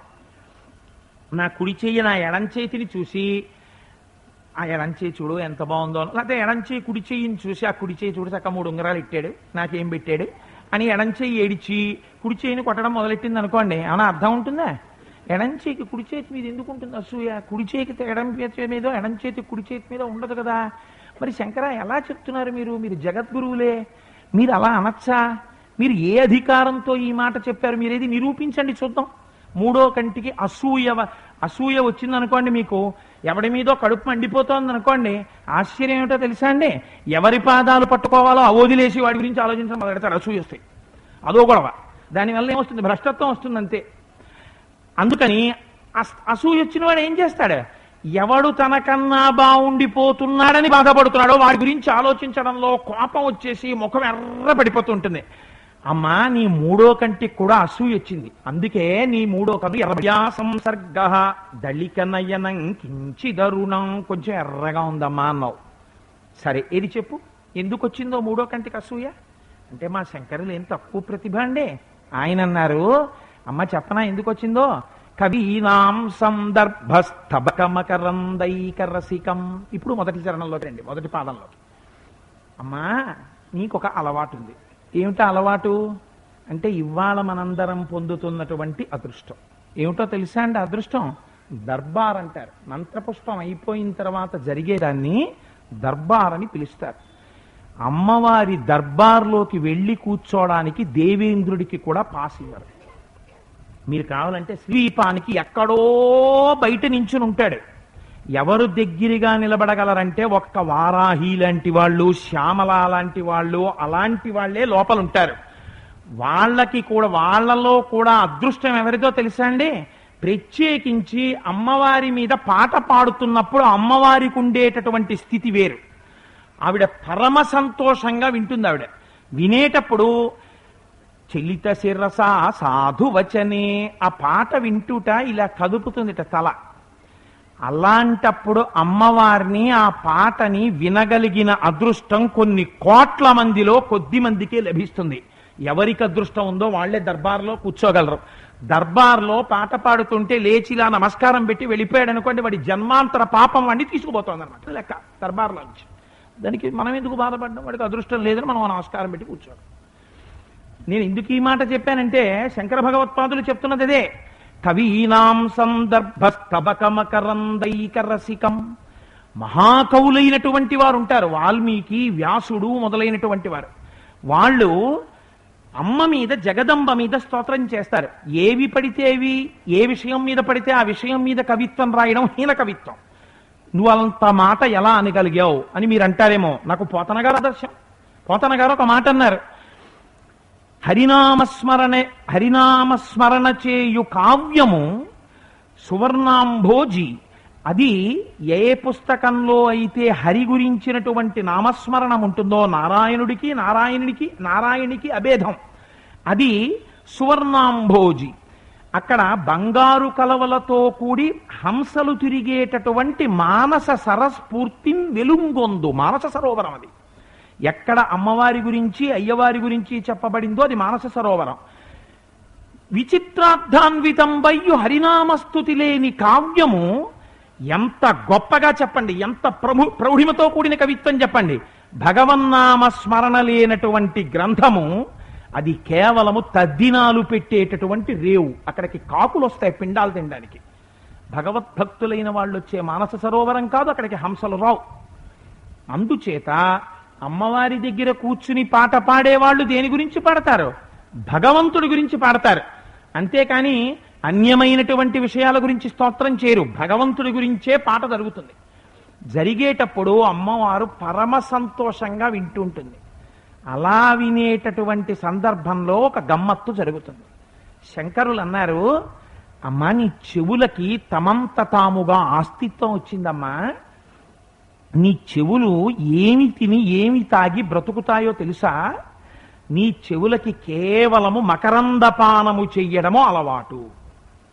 మకరందం అంటే తేనె. ఏ తేనె తాగుతాయి అవి? అంటేట మామూలుగా బజార్లో అమ్మేటటువంటి తేనె తాగే అలవాటు ఉండదట అమ్మవారికి. అమ్మవారి చెవులకి ఎటువంటి తేనె? కవీనాం సందర్భం అంటే ఆ ప్రత్యేకమైన సన్నివేశంలో, ఆ ప్రత్యేకమైన పాత్రలో, ఆ ప్రత్యేకమైన ఘట్టంలో ఆ పాత్ర ఎలా మాట్లాడితే అందంగా ఉంటుందో అలా మాట్లాడి అలా వాగ్దేవతా కటాక్షములు పొంది పలికినవాడు. వాడు మాటకి పదానికి తడువుకోకుండా వేస్తాడు. అలా వెయ్యగలిగినటువంటి వాడు అమ్మవారి యొక్క అనుగ్రహాన్ని పొంది ఉన్నాడు. అటువంటి మాటలను అమ్మ పరమ సంతోషంగా ఆ పద్యాల్ని వింటూ ఉంటుంది. అవి ఎలా ఉంటాయిట? స్తబక పూల గుత్తుల్లో ఉంటాయిట. అందులో ఏముంటుంది? మకరందం ఉంటుంది. ఏమిటా మకరందం? అమ్మవారి గురించిన స్తోత్రమే, శివుడి గురించిన స్తోత్రమే. ఆ చెవులు ఏం తాగుతాయి? శంకరా, దారి తప్పించేస్తున్నావు. ముందేమన్నావు? నీ మూడో కంటికి అసూయ వచ్చింది అన్నావు, అందుకు ఎర్రగా ఉందన్నావు. ఎలా వచ్చింది చెప్పన్నావు. అంటే ఏమంటున్నావు? అమ్మా, నీ చెవులకి కవుల యొక్క గానం వినడం అలవాటైపోయి తేనె తాగుతాయమ్మా అంటున్నావు. నువ్వు మూడో కంటి ఎరుపుకి చెవులు తేనె తాగడానికి సంబంధం ఏమిటి? అమ్మా, కంగారు పడకొస్తున్నాను అని రెండో పాదంలో శంకరాచార్యులు వారు అంటారు. ఎంతటి ప్రౌఢిమండి మహానుభావుడిది. అమ్మ, నేను ఒక రహస్యం చెప్తాను చూడు తల్లి. ఈ మాట చెప్పడం వెనకాతల ఒక సాధికారికతతో నేను చెప్తున్నాను. కటాక్షాక్షేప, నీవు కటాక్షమును ప్రసరింపచేస్తుంటావు నీ కన్నులతోటి. అది ఎలాగట? కటాక్ష విక్షేప, ఒక సాకు పెట్టుకుంది అమ్మవారు. అసలు ఈ కన్నులు అమ్మవారివి ఆకర్ణాంత విశాల నేత్రములు. ఇది మీకు అర్థమైతే అమ్మవారి యొక్క అనుగ్రహం కలుగుతుంది. అది ఆ శ్లోకంలో రహస్యం. అమ్మవారివి ఆకర్ణాంత విశాల నేత్రములు అంటే ఇక్కడ వరకు ఉంటాయి కళ్ళు. ఈ కన్ను ఇక్కడ వరకు ఉంటుంది. ఈ కనుగుడ్లు అమ్మవి ఇలా కదులుతూ ఉంటాయి మెల్లగా. ఇలా కదులుతూ ఉండడం ఎందుకు? అలా కదులుతూ ఉండడం, నేను ఇలా కూర్చొని ఇలా అన్నాను అనుకోండి, వెర్రేడా పిచ్చాడా అంటారు. అమ్మ మాత్రం అలా కదుపుతూనే ఉంటుందిట. ఎందుకు కదుపుతుందో అట తెలుసా అండి? దృశాద్రఘీయస్యాదరదలిత నీలోత్పల రుచ అన్నారు శంకరాచార్యులు వారు. ఆవిడ ఆ బ్రహ్మకీట జనని, ఈ బ్రహ్మాండములలో ఉన్న చీమతో సహా అన్నింటికి ఆవిడ తల్లి. తన బిడ్డల్ని అమ్మో ఎవరమ్మా అంటారు. అమ్మవారి మీదే ఒక చిన్న ఆరోపణ చేసేసారు. ఇప్పుడు ఏమన్నారో తెలుసా అండి? అమ్మా, నేను రహస్యం చెప్పనా? అదో సాకు. నువ్వు ఉట్టినే అలా చెప్తున్నావు, కానీ నువ్వు అమ్మ రక్షిస్తావు. నీ కళ్ళు అందుకే తిరుగుతుంటాయి, రక్షణ చేస్తావు. కానీ ఆ సాకుతో నీ కనుగుడ్లు ఒక గొప్ప పని చేస్తున్నాయమ్మా అన్నారు. ఏమిటి శంకరా అంది అమ్మవారు. అంటే నీ కనుగుడ్లు ఇక్కడ నుంచి ఇక్కడికి వెడతాయి. వెళ్ళి ఏం చేస్తాయి? ఈ చెవులు ఏం చేస్తున్నాయి? కవులు చెప్పినటువంటి కావ్యములలో ఉన్నటువంటి సారమైన మకరందములు తాగి మత్తెక్కిపోయి చెవుల నిండా కావ్యములకు సంబంధించిన తేనెతో నిండిపోయి ఉంది. ఇప్పుడు ఈ కనుగుడ్డి ఇక్కడికి వెళ్ళింది, ఆకర్ణాంత విశాల నేత్రం కాబట్టి. వెళ్ళి ఈ చెవు నిండా ఉన్న తేనె ఇది కూడా తాగడం మొదలెట్టింది. ఇక్కడ వరకు వెడుతోంది కాబట్టి. ఇప్పుడు ఏమైంది? తను చెవు కాకపోయినా, తను కన్నైనా, తను మాత్రం ఈ చెవుల దగ్గరున్న తేనె ఇది తాగేస్తోంది వెళ్ళి. పాపం ఇది మాత్రం అలా సాగడం కుదరట్లేదమ్మా అన్నారు శంకరాచార్యులు. మూడో కన్ను ఎలా సాగుతుంది ఇక్కడికి? అది ఇలా పెడుతుంది, ఇలా వస్తుంది. ఇది మాత్రం ఇలా వెళ్ళి తాగేస్తోంది, ఇది ఇలా వెళ్ళి తాగేస్తోంది. అందుకునమ్మా ఈ పైనున్న కంటికి కిందనున్న కళ్ళని చూసి అసూయ పుట్టి ఎర్రబడింది అన్నారు. ఎక్కడ శంకర భగవత్పాదులంటే నిజంగా శంకరుల ప్రజ్ఞని, వారి యొక్క రచనా పాటవాన్ని అమ్మకు ప్రజ్ఞ. ఎందుకనంటే ఇందులో ఒక రహస్యం ఉందండి. శ్లోకంలో శంకరులు వేశారు అక్కడ భ్రమర కలభౌ అన్నారు. ఏమిటి భ్రమర కలభౌ అంటే? అమ్మవారి యొక్క కనుగుడ్లు ఇక్కడి నుంచి ఇక్కడికి తిరిగేటప్పుట ఇలా తిరగడంలో ఆ చూపులు ఎలా ఉంటాయంటేట, శంకరులు మాట వేస్తేనండి దాన్ని ఇంకా మీరు మార్చలేరు. భ్రమర కలభౌ, మంచి వయస్సులో ఉన్న గండు తుమ్మెదల్లా ఉంటాయిట. ఏం ముసలి తుమ్మెదలైతే తేడా ఏమిటి? ఎందుకు కలభౌ అండం? ఎందుకు? ఏం తుమ్మెద అని వదలకూడదా? బాగా ముసలి తుమ్మెద అనుకోండి, ఎక్కువసేపు ఎగరలేదు, ఏదో చాలేదో కడుపు నిండిందని ఇంత తేనె తాగి పడుకుంటుంది. ఇది గండు తుమ్మెద, కనబడ్డ పువ్వు మీద అలా తాగుతుంటుంది. అందుకు నీవు అలా తిరుగుతూనే ఉంటాయి ఆ తేనె కోసం. అందుకమ్మా నీ కళ్ళు తిరుగుతుంటాయి. అందుకని భ్రమర కలభౌ, అందుకు తిరుగుతుంటాయి అవి. కలభౌ అన్న మాట వెనకాల రహస్యం ఏంటి? అలా తిరుగుతూనే ఉంటాయి. ఇందులో రహస్యం ఏమిటి? మళ్ళీ లోపల కటాక్ష విక్షేప, ఆ సాకు పెట్టి నువ్వేం చేస్తున్నావు? లోకమంతటికీ నీ కటాక్షాన్ని ప్రసరింపచేస్తున్నావు. ఆ కనుగుడ్లు అలా తిరుగుతూ మమ్మల్ని చూస్తూనే ఉంటున్నాయి.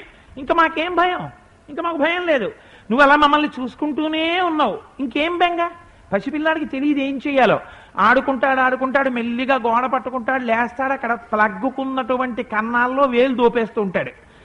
అమ్మ ఏం చేస్తుంది, పరిగెత్తుకొచ్చి అయ్యో అయ్యో అయ్యో అయ్యో అందులో వేలు పెట్టకూడదురా అని లాగేసుకుంటుంది. ఎందుకని, అమ్మ వంట చేసుకుంటూ కూర్చుందనుకోండి, వీడు వేలు పెట్టేస్తాడు.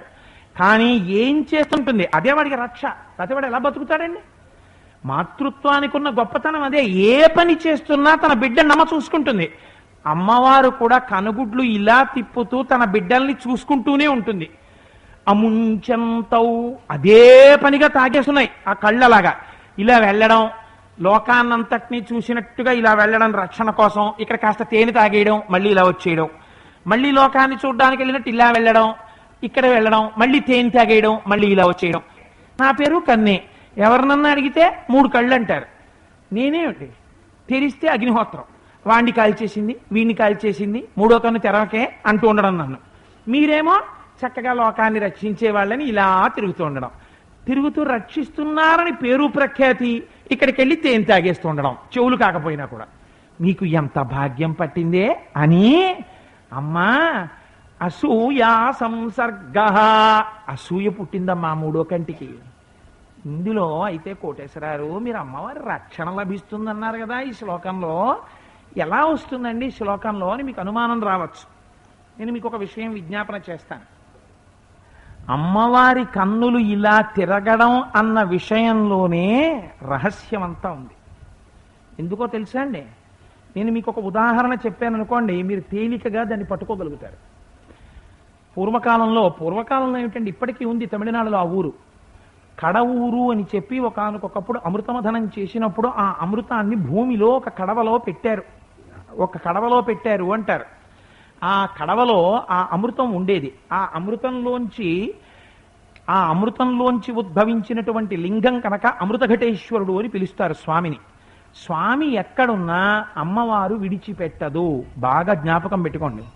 అందుకే మనం ఇక్కడ ప్రతిరోజు ఉదయం 6 గంటలకి మల్లికార్జున సుప్రభాతం చేస్తున్నాం. మల్లికార్జున సుప్రభాతం చేయడానికి చాలా కారణాలతో మల్లికార్జున సుప్రభాతాన్ని తీసుకోవడం. శ్లోకంలో శంకరాచార్యుల వారు, ఇందాక నేను చెప్పాను, భ్రమర కలభౌ అన్నారు. అమ్మవారిని భ్రమరంతో పోల్చారు.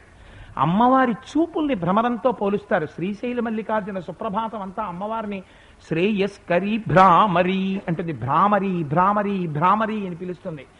ఆవిడికి చేసేటటువంటి అలంకారం కూడా ఇలా 2 రెక్కలతో ఎగురుతున్నటువంటి భ్రమరంలా చేస్తారు శ్రీశైలంలో. మీకు ఇంకా ఆశ్చర్యం చెప్పనండి, శ్రీశైలం గోడ వెనకాతల మీరు చెవి పెట్టి వింటే ఇప్పటికీ కూడా ఝంకారం వినబడుతుంది. ఆకాశవాణి కర్నూలు రేడియో స్టేషన్ వాళ్ళు ఆ ఝంకారాన్ని రికార్డ్ చేసి ఒకానొక సంవత్సరంలో బ్రాడ్కాస్ట్ చేశారు కూడా. అందరూ విన్నారు ఆ ఝంకారాన్ని. ఇప్పటికీ వినపడుతుంది ఆ ఝంకారం. అందుకే ఆ పరాశక్తి స్వరూపం అటువంటిది అమ్మవారిది. ఆ తల్లి సత్యం సత్యం పునఃసత్యం అంటుంటారు. యాదేవీ సర్వభూతేషు శక్తి రూపేణ సంస్థిత. ఏ తల్లి ప్రతి శరీరంలో జగన్మాతయే అక్కడ మూర్తిగా ఉన్నది. అందుచేత భ్రామరి భ్రామరి అంటాం. అందుకే పొద్దున్న సుప్రభాతం అంతా అమ్మవారిని భ్రమరాంబగా పిలుస్తాం. ఎందుకండి ఆవిడ భ్రమరాంబగా ఉండడం? అక్కడ ఈరోసారి ఆలోచించండి. ఇలా రెక్కలు పెట్టుకుని ఆవిడ ఒక సీతాకోక చిలుక రూపంలో వచ్చి అరుణాసురుణ్ణి సంహరించింది అక్కడ. ఎందుకు ఆవిడ అసలు సీతాకోక చిలుకగా రావాలి అక్కడికి? ఇదే మీకు పార్వతీ పరమేశ్వరుల యొక్క దాంపత్యంలో ఉన్న రహస్యం. శ్రీశైలం ఏ రూపంతో ఉన్నాడు? మల్లికార్జునుడిగా ఉన్నాడు. మల్లికార్జునుడు అంటే మల్లికా పుష్పం, మల్లె పువ్వులా ఉంటాడు. మల్లె పువ్వు లోపల ఉన్నటువంటి మకరందాన్ని నిరంతరము తాగి పొంగిపోయేది ఎవరు? శివాస్వరూపిణి అయిన మా అమ్మే. ఆయన మల్లె పువ్వు అయితే మా అమ్మ సీతాకోక చిలికై తుమ్మెదై సారాన్ని తాగుతుంది, శివానందాన్ని తాగుతుంది. అది ఆ దాంపత్యం.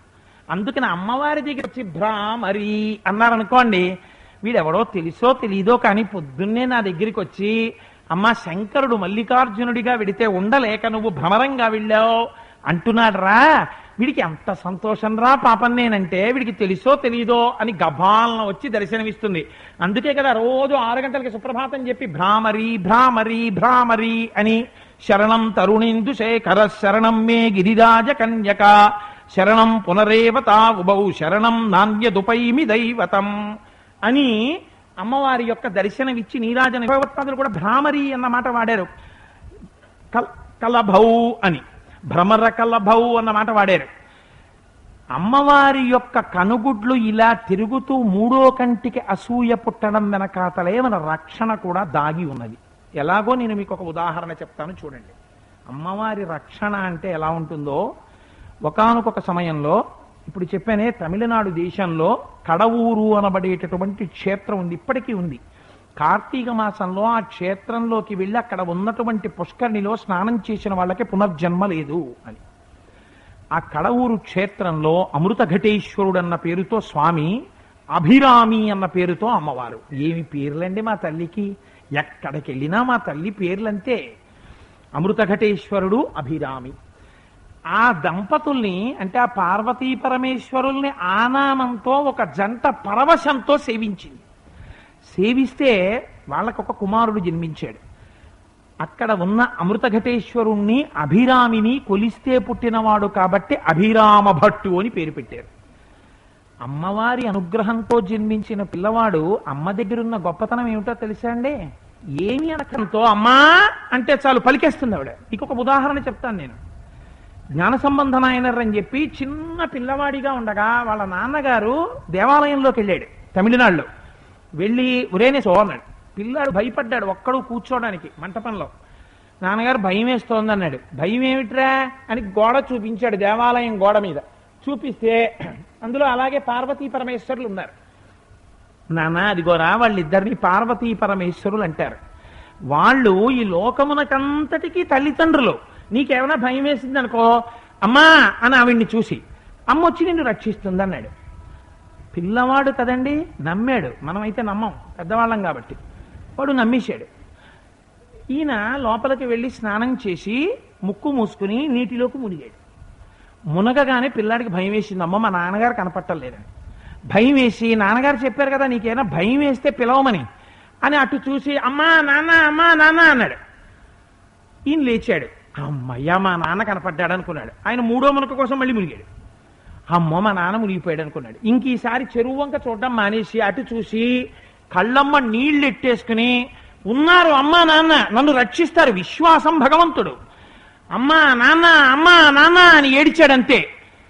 శంకరుడు గభాలన నందివాహనం ఎక్కి పార్వతీదేవిని తీసుకుని దిగిపోయాడు. పిల్లాడి ముందు దిగిపోయి ఏడుస్తున్న పిల్లాన్ని తీసుకుని తొడ మీద కూర్చోపెట్టుకుని కన్నీళ్లు తుడిచి ఎడవకు నాన్న మీ నాన్నకేం అవ్వలేదన్నాడు. వాడికి వాళ్ళిద్దరినీ చూసి తెల్లబోయాడు. అద్భుతమైన స్వరూపాలు చూసి ఆ పిల్లాడు అమ్మా అమ్మా అంటున్నాడు. ఆవిడ వంక చూసి జగన్మాత వంక ఆ కళ్ళు తుడిచి శంకరుడు అన్నాడు, పిల్లాడు ఏడుస్తుంటే తల్లివి ఏం చేయాలో తెలియదా, పాలు పట్టు అన్నాడు. అంటే ఆవిడంది ఏమిటో చాలా తేలిగ్గా చెప్పేశారండోయ్, నేను అపిత కుచాంబని, నా పాలు తాగితే ఏమవుతుందో తెలుసా, మీ జ్ఞానం వచ్చేస్తుంది, శివజ్ఞానం వచ్చేస్తుంది, ఇవ్వనా అంది. ఏదొస్తుందో నాకు అనవసరం, వాడు మనం ఉన్నాము అని నమ్మి అమ్మా నాన్న అని ఏడ్చాడు, ఇచ్చేసేయి అన్నాడు. ఒళ్ళో పడుకోబెట్టుకుని స్తన్యం ఇచ్చేసింది. వాడు మహాజ్ఞానైపోయాడు. ఈలోగా తండ్రి వచ్చేస్తున్నాడు. గబాలన పిల్లాన్ని కూర్చోబెట్టి వెళ్ళిపోయాడు. తండ్రి వచ్చాడు, నోటికంటుకున్న పాలు చూశాడు. పాలు ఎక్కడివిరా అన్నాడు. నాన్న నువ్వు చెప్పావు కదా, పిలిచాను, అమ్మ వచ్చి పాలు ఇచ్చింది అన్నాడు. తండ్రి నమ్మలేదు. పిల్లవాడు భుజాన వేసుకుని ఆ పిల్లవాడిని పట్టుకుని దేవాలయంలోకి వెళ్ళిపోతున్నాడు. ఒక్కొక్క మంటపం దాటుతుంటే ఆ పిల్లవాడు చేతులతో భజన చేస్తూ ఎర్రపడుతున్న చేతులతో అద్భుతమైన పత్తికాలు పాడాడు. పత్తికాలంటే తమిళనాడులో గొప్ప ప్రౌఢిమతో కూడిన కవిత్వం. పాడుతుంటే వాడి చేతులు ఎర్రబడిపోతున్నాయి, చిన్ని చిన్ని చేతులు. పార్వతీ పరమేశ్వరులు చూడలేక వాడి బుజ్జి బుజ్జి చేతులు ఎర్రబడిపోతున్నాయని బంగారు చిడతల కింద పడేశారు. వాడు ఆ చిడతలు వాయిస్తూ పత్తికాలు పాడాడు. ఆయనే జ్ఞాన సంబంధం ఆయనారు. శైవ సాంప్రదాయంలో మహోత్కృష్టమైన స్వరూపం. అటువంటి జ్ఞాన సంబంధర్, అటువంటి అప్పర్ ఎక్కడి నుంచి వచ్చారు? అనుగ్రహంతో వచ్చారు. ఇక్కడ వాళ్ళు కూడా కడవూరులో పుట్టినటువంటి పిల్లవాడికి అభిరామ భట్టు, మళ్ళీ వెనక్కి వచ్చాను, మీరు వచ్చేసారు కదా, కడవూరులో అభిరామ భట్టు అని పేరు పెట్టుకున్నారు. ఈ అభిరామ భట్టుకి పుట్టిన దగ్గర నుంచి అమ్మవారి మీద భక్తి, తదేక ధ్యానంతో అమ్మని స్తోత్రం చేసేవాడు. ఒకరోజు ఆలయంలో కూర్చుని అమ్మవారి ఆలయ ప్రాంగణంలో అంతర్ముఖుడైపోయి అంతర్ముఖ సమారాధ్య బహిర్ముఖ సుదుర్లభ, బయట వెతికితే దొరుకుతుందా, లోపల వెతికితే దొరుకుతుంది ఆవిడ. అంతర్ముఖుడై దర్శనం చేసుకుని పొంగిపోతూ కన్నుల నీరు కారుస్తూ ధ్యానంలో ఉన్నాడు. అదే సమయంలో తంజావూరుని పరిపాలించే శరభోజి దర్శనానికి వచ్చాడు. రాజు లోపలికెడుతున్నారు, అందరూ లేచి నిలబడ్డారు. అమ్మవారి ధ్యానంలో ఉన్నటువంటి ఒక్క అభిరామ భట్టు లేవలేదు. రాజు లోపలికెళ్ళి సామాన్యుడు కాడని ఈయనెవరని అడిగాడు. కానీ చుట్టూ ఉన్న వాళ్ళు అనుకున్నారు అతను జ్ఞాని, అమ్మవారి భక్తుడని చెప్తే రాజు కోపం వచ్చి అపకారం చేస్తాడేమోనని. మహారాజా వాడు ఒక తాగుబోతూ మాదక ద్రవ్యాలు సేవించి అలా మత్తులో ఉంటాడు అన్నారు. రాజు నమ్మలేదు. తట్టి లేపి బాహ్య స్మృతి తీసుకొచ్చారు. తీసుకొచ్చి ఇతనిలో తేజస్సు ఇలా వెలిగిపోతోంది, ఇతను ఎవరో తెలుసుకోవాలనుకున్నాడు. అనుకుని ఇవాళ ఏ తిథి అని అడిగాడు. అతను అడిగితే అభిరామ భట్ అన్నాడు, అద్భుతంగా నిండు పున్నమితో 16 కళలతో వెలిగిపోయిన మా అమ్మ ముఖం ఎలా ఉంటుందో అటువంటి పౌర్ణమి అన్నాడు. ఆ రోజు మంచి అమావాస్య. రాజన్నాడు, బాగా ఆలోచించి చెప్పావా అన్నాడు. బాగా ఆలోచించి చెప్పాను, ఇవాళ పౌర్ణమి అన్నాడు. సరే, రాత్రి వస్తాను, మళ్ళీ ఈ ఊళ్ళోనే ఉండి నాకు చంద్రదర్శనం చేయిస్తావా అన్నాడు. తప్పకుండా చేయిస్తానన్నాడు. రాజు వెళ్ళిపోయాడు. చుట్టూ ఉన్న వాళ్ళు వచ్చి చెప్పారు, ఎందుకు వచ్చిన మాటలరా నీకు, ఇవాళ పౌర్ణమే, ఇవాళ అమావాస్య, ఎక్కడి నుంచి తెస్తావు ఆకాశంలో చంద్రుణ్ణి అంటే ఆయన అన్నాడు, నేను తేవడం ఏమిటి, నేను ఏ తల్లిని నమ్ముకున్నానో ఆ తల్లే తెస్తుంది. ఇది అమ్మవారి కళ్ళు కదలడం అంటే. ఎక్కడో కడవూరులో తన భక్తుడు చేస్తున్న ప్రతిజ్ఞ పసిగట్టింది ఆవిడ. చీకటి పడిపోయింది. ఆయన ఏమీ బెంగబెట్టుకోలేదు. స్నానం చేసి దేవాలయంలో కూర్చుని అమ్మవారి మీద శ్లోకాలు రాసుకుంటున్నాడు. 16 కళలతో ఉన్న అమ్మవారి ముఖమండలాన్ని మనస్సులో దర్శనం చేసుకుంటూ 79వ శ్లోకం రాస్తున్నాడు.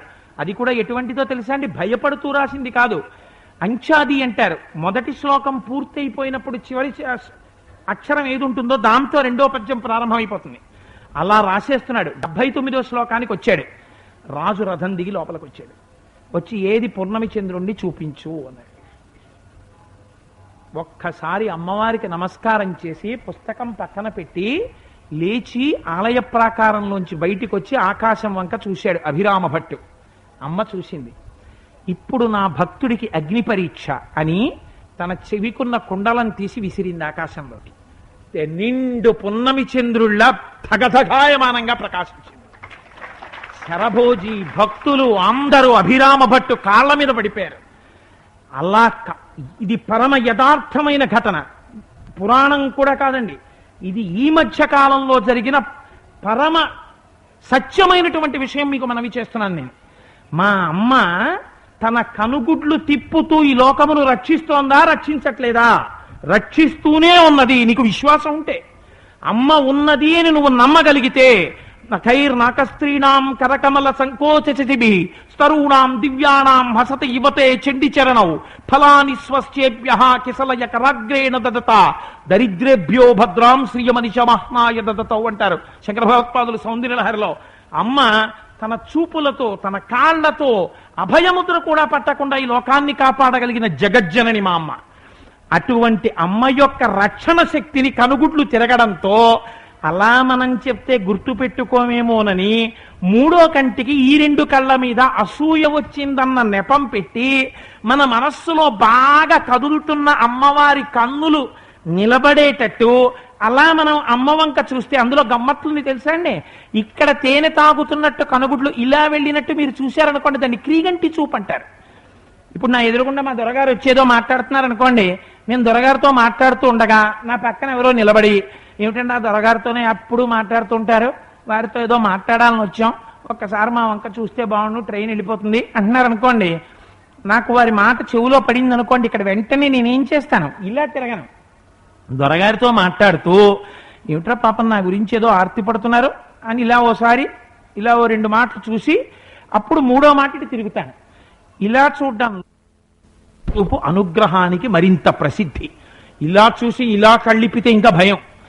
ఇలా మామూలుగా చూస్తే ఏమో గుర్తెట్టుకుంటాడో గుర్తెట్టుకోవడం అనుమానం. కానీ ఇలా చూసింది మాత్రం గుర్తుండిపోతుంది. లేకపోతే ఇటు మాట్లాడుతూ ఇటు ఎందుకు చూశాడు అంటే ఇటు మాట్లాడుతున్న మనస్సు అటు వెళ్ళింది. క్రీగంటి చూపు అంటే మిమ్మల్ని రక్షించడం. అమ్మవారి కనుగుడ్డు ఇక్కడికి వెళ్ళి తేనె తాగడం అంటే అలా మీరు చూడడం అమ్మ క్రీగంటి చూపు మీరు చూస్తే అమ్మ చూపుల్లో మీరు పడ్డాం, మీకు రక్షణ దొరకడం. జగద్గురువులైన శంకరులు అమ్మ రక్షణ మనకి ఎలా అందించారో చూడండి. ఇది ఆ శ్లోకం యొక్క వైభవం. అటువంటి జగన్మాత వైభవం గురించి అంతవరకు మాత్రమే ఆవిష్కరిస్తూ, రేపటి రోజున పూజలో అమ్మవారికి ఇచ్చేటటువంటి తాంబూలానికి ఒక గమ్మత్తుంది. ముక్తాచూర్ణ సమాయుక్తం తాంబూలం ప్రతిగృహ్యతాం అంటాం. కర్పూర వీటికామోద సమాకర్ష దిగంతరా అని పేరు. అమ్మవారు నవిలేటటువంటి తాంబూలపు వాసన దిగ్దిగంతములు వ్యాపిస్తుంది. అమ్మవారికి ఇచ్చినటువంటి తాంబూలాన్ని ఎవరు నోట్లో వేసుకుని నవ్వులుతారో వాళ్ళకి 5వ తనం, పాతివ్రత్యం, అద్భుతమైనటువంటి గంధర్వ గానం, కొన్ని వేల మంది శిష్యుల్ని తయారు చేయగలిగినటువంటి సంగీత ప్రౌఢిమ, అటువంటి నేర్పరితనం, అటువంటి శక్తి, ఈశ్వరుణ్ణి తన సంగీతంతో ఓలలాడించగలిగినంత సంగీతము కలుగుతాయి అని శాస్త్రం చెప్తోంది. అందుచేత రేపటి రోజున అమ్మవారి తాంబూలానికి యథార్థంగా ఆశ్చర్యం ఏమిటో తెలుసా అండి, ఈ ఊళ్ళని అయా మామూలు ఆర్టిఫిషియల్ ముత్యాలు వద్దండి, రేపు అమ్మవారికి సశాస్త్రీయ తాంబూలం ఇవ్వాలనుకుంటున్నాం, సముద్ర గర్భంలో సముద్రంలో దొరికిన ముత్యాలు కావాలి అని అడిగితే, అయా మా తాతల కాలం నుంచి ఒక పెట్టెలో కొద్ది ముత్యాలు ఉన్నాయి, అవి అమ్మకం చెయ్యరు, అవి కేవలం ఇంట్లో ఉన్నాయంతే ఆ ముత్యాలు, అవి కొద్దిగా ఉన్నాయి, ఆ ముత్యాలు మీకు అమ్మవారి తాంబూలానికి నేను ఇచ్చేస్తున్నాను, తీసుకోమని ఆయన కాల్చి అందజేశారు దేవస్థానానికి. రేపటి రోజున అటువంటి ముత్యములను కాల్చినటువంటి గుండతో 2 పూజలలో అమ్మవారికి 2 తాంబూలాలు ఇస్తారు. ఈ దసరా ఉత్సవాలు జరుగుతున్నప్పుడు శరన్నవరాత్రులలో అమ్మవారి యోగం ఎప్పుడు వస్తుందో తెలుసా అండి, వాద్యఘోష జరిగినప్పుడు, నృత్యం జరిగినప్పుడు, పాట జరిగినప్పుడు అమ్మవారు బహుప్రసన్నరాలవుతుంది. ఒక్క మాట మేము వెళ్ళి చెప్తే మహాతల్లి ఎన్ని కార్యక్రమాలున్నా అన్ని కార్యక్రమాలు పక్కన పెట్టి కచేరీలన్నీ రద్దు చేసుకుని మా కోసం రిహార్సల్స్ వేయించి ఇక్కడ అమ్మవారి సేవ చేసుకోవడం తప్ప నాకు ఇంకేం అక్కర్లేదు అని నడుము బిగించి సంగీతం వహించిన శ్రీమతి పెద్దాడ సూర్యకుమారి గారికి రేపు వేదిక మీద కూర్చి ఆశీర్వచనం చేయించి అమ్మవారికి ఇచ్చినటువంటి తాంబూలాన్ని ఆవిడికి ఇచ్చి ఆవిడ ఆ తాంబూలం చేస్తారు, ఆవిడ ఆ తాంబూలాన్ని స్వీకరిస్తారు. 2వ తాంబూలాన్ని ఈ నవరాత్రులలో ఇక్కడ నృత్య కార్యక్రమంలో నటువాంగం చేస్తున్నది ఒక తల్లి, ఆ తల్లి శిష్యులతో చేయిస్తున్నారు. ఆ తల్లికి కూడా రేపటి రోజున తాంబూలం బహూకరింపబడుతుంది. విచిత్రం ఏమిటంటే అమ్మవారు ఎవరో ఇంకొక 2ని దృష్టిలో పెట్టుకుంది. ఓరి పిచ్చాడా, ఇంకొక 2 కూడా ఉన్నారు, వాళ్ళకి విజయదశమి నాడు అందాలి అని సంకల్పం చేసింది. నేను 2 ముత్యాలు మాత్రమే ఇవ్వండి సాయి గారు అని అడిగాను. ఆయన అన్నారు, అయా జపాన్లో దొరికినటువంటి 2 మేలి ముత్యాలు ఉన్నాయి, అవి కూడా పరమశ్రేష్టమైన ముత్యాలు, నేను వాటి విలువ చెప్పలేను, అవి కూడా కాల్చి మీకు ఇచ్చేస్తున్నాను, తాంబూలంలో అమ్మవారికి ఇచ్చేయండి అని ఇచ్చేసేరకుండా చేశాను. అందుకని విజయదశమి నాడు పెట్టేటటువంటి ఆ 2 తాంబూలాలు అమ్మవారి సేవలో పాల్గొన్నటువంటి సంగీత విదుషీమణులు, అటువంటి వాళ్ళకి ఇంకొక 2కి ఇప్పుడే పేర్లు చెప్పడం అనవసరం, మహర్నవమి నాడు ప్రకటిస్తాం ఆ పేర్లు. విజయదశమి నాడు అమ్మవారి తాంబూలాలు వాళ్ళకి కటాక్షింపబడతాయి. రేపు పెద్దాడ సూర్యకుమారి గారికి, తర్వాత ఆ నట్టువాంగం చేస్తున్నాడు, ఆ పేర్లు నాకు సరిగ్గా జ్ఞాపకం ఉండవు, ఆవిడికి కృష్ణవేణి గారు, శ్రీమతి కృష్ణవేణి గారు, వాళ్ళిద్దరికీ ఇస్తారు.